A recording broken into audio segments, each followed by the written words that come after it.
Hi, welcome back to my... I went to lean on the oven and I misjudged where it was.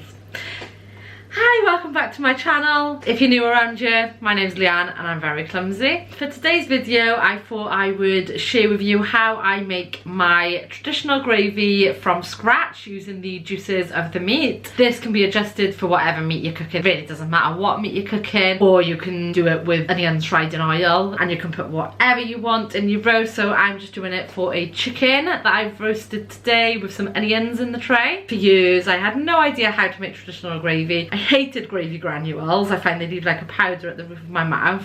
Didn't know how to make it, so I was wasting money buying fresh gravy. And then I went at my parents' house one day and I just got my phone out and I filmed them making it and talking me through it, and I found it so useful. Every week I would watch that video back while I made my gravy, and now I can do it, I think, to perfection. To perfection. The S, well, I say S, my family eat it anyway. It's perfect for me. Obviously everybody's got their own preferences with flavour, thickness and that, but yeah, I'll show you just the basis to make a really good gravy today, and then you can adjust it as you see fit. So hopefully this will help you in the run up to the big day, to Christmas Day. I like to get everything that I'm going to need ready before I start making.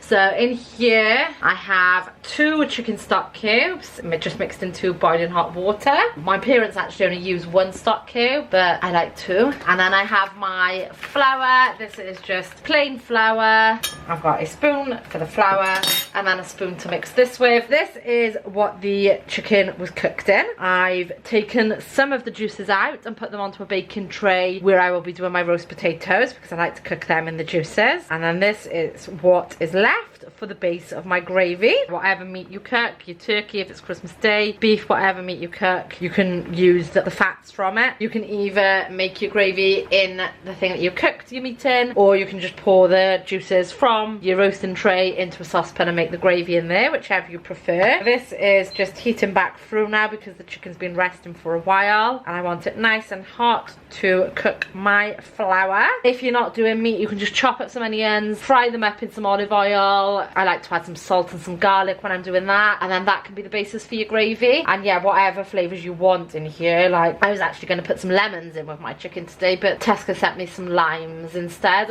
and I didn't think that chicken and lime gravy would be quite the same as chicken and lemon gravy, so I've just put some onions in it. Sometimes I put garlic in it. It literally, you can put wine, whatever you want really. It's a slow process. You've got to take your time, otherwise you will end up with lumpy gravy. My arms always end up aching. I am weak though, I've got dodgy arms. Just start by taking a big scoop of flour and just dropping that in, stirring that through, and then you just basically keep doing this. You just keep stirring this in, and this is why we need our juices to be nice and hot, because we need them to cook the flour in here, otherwise it will go lumpy. It takes a while. It takes a lot of practice. Well, you might just get the knack straight away, but it's taken me quite a while. So yeah, every week I used to watch that video and just pause it and watch it as I was doing it. If you think that you need that, just save this video to a playlist or wherever, or save the link somewhere. Do it a couple of times in the run up to Christmas. Practice, practice, practice, and you'll get there, and then it just becomes easy then. You know, sometimes you will get lumps, no matter how well you can make it. Sometimes you'll be rushing and you will get lumps, so buy a sieve just in case. I say, I still haven't actually got a sieve. And yeah, when you're happy that all that flour has gone into the juices, add your next lot of flour and then just keep on doing that. I think this is going to make a lot of gravy. Any that I've got left, I stick in the freezer.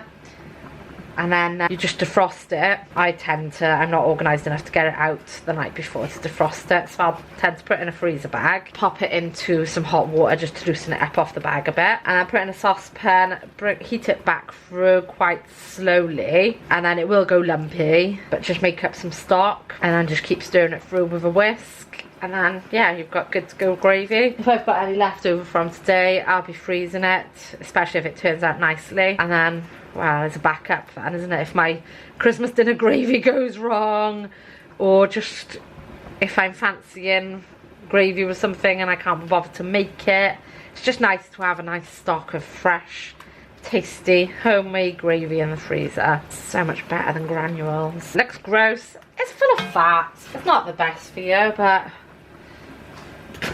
this is proper old school traditional gravy, and I love it.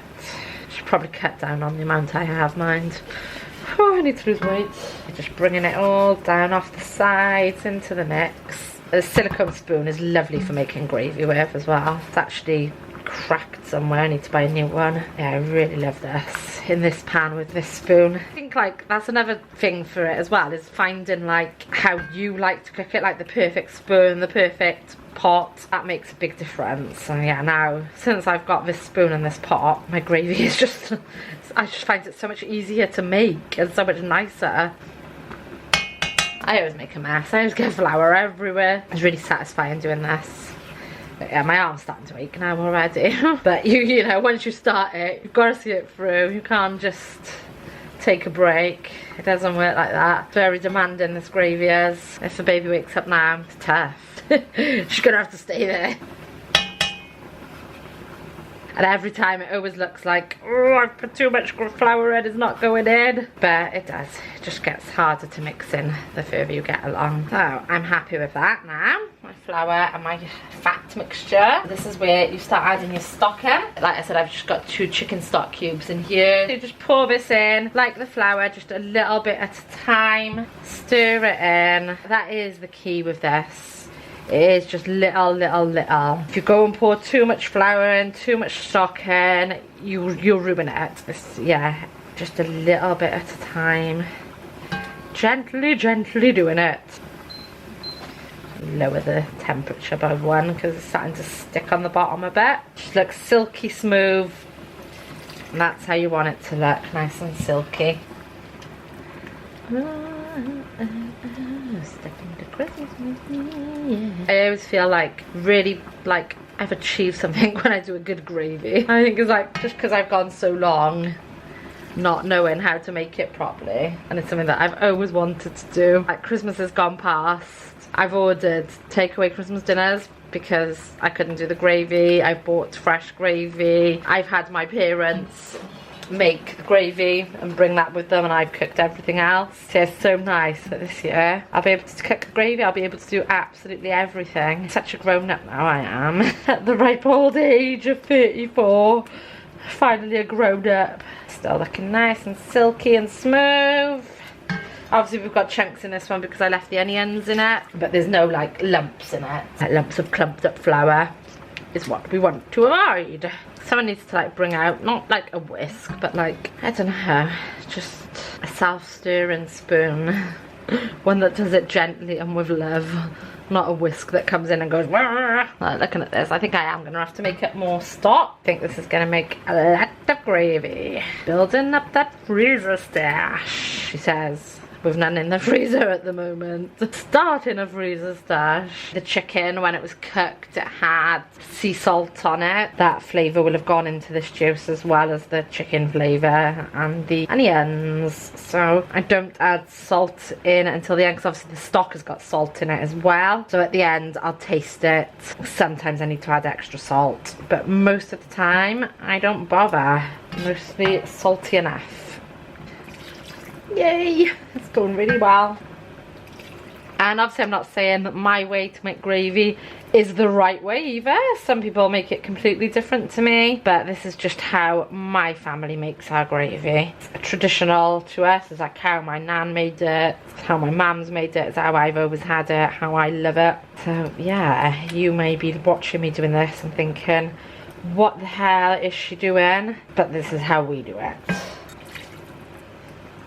I'm just going to have to flick the kettle on now to make some more stock up because I've used all that stock. Normally at this point when I've used all the stock, I would just start adding the water from the vegetables. But it's all a bit disjointed today, my dinner is, and I haven't actually started doing my vegetables yet. I've got the potatoes part boiling over there, ready for my roasties, but I haven't done my veg yet. I'll make up a vegetable stock cube now, just 1 stock cube and boiling water.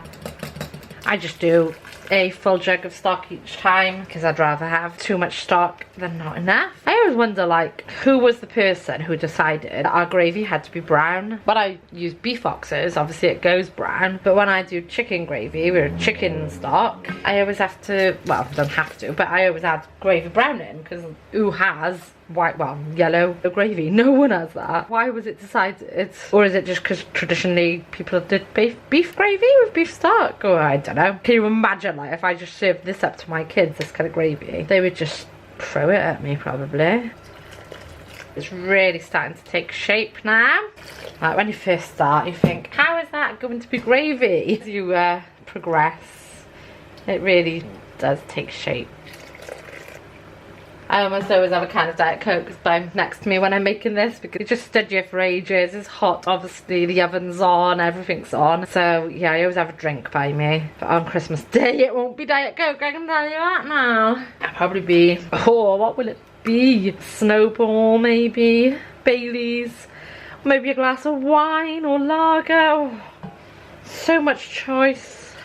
And yeah, this is just basically, you just keep doing this until you get it at the consistency that you want it. Some people might want their gravy this thick, which is great for them, but I'm going to keep adding to mine for now. And then you leave it. It could still thicken up as well more after this, so we might need to add more stock in a bit after. Jumping ahead now though, aren't I? Let's finish this before I start saying about the rest. So many times I've got to this point and I've just been like, oh, I'm just gonna chuck the whole of the stock in now, I've had enough, and then it just goes wrong. Don't ruin it at the last minute. Keep at it, you little at a time. It can be soul destroying, but it's worth it.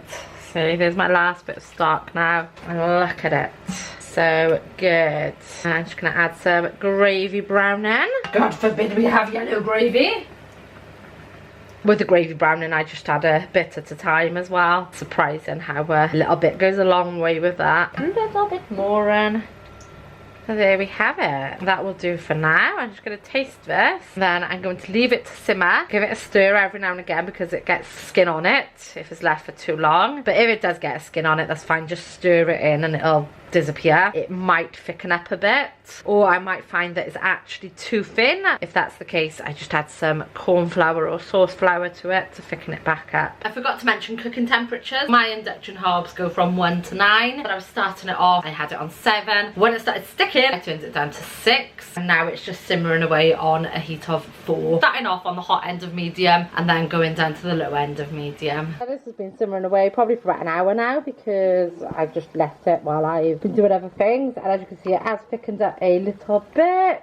Sorry, I've taken you off the tripod, but because there's already loads of stock in there, it tastes really nice. I'm just going to add a bit of boiling water in it, like from the kettle. You could add more stock in, or the water from your veg at this point, if you feel that it needs to be thinned out again. If you've still got lumps at this point, which if you follow my recipe properly, you shouldn't have, you can try using a whisk, strain it through a sieve when you dish up. All the lumps you can see in here are just like bits of onion and stuff. There's no actual clumps of flour in here. Pretty much perfect, if I do say so myself. So yeah, that's it. Simple, when you know how, cheap, cheerful. Love it. I hope you enjoyed this video. Like I said, just save this video somewhere you can refer back to it. I just find it so easy to have a video playing, do a step, pause the video, look at how mine looks, compare it to yours, practice a couple of times, and you'll be perfect for Christmas Day. Or even just watch the video on Christmas Day and hope for the best. Depends what kind of person you are, doesn't it? It is simple when you know how. It takes time, as long as you're gentle with your gravy and you just allow it the time. That's it. It's that easy to make. Give me a thumbs up if you enjoyed this. Bye. Enjoy your gravy.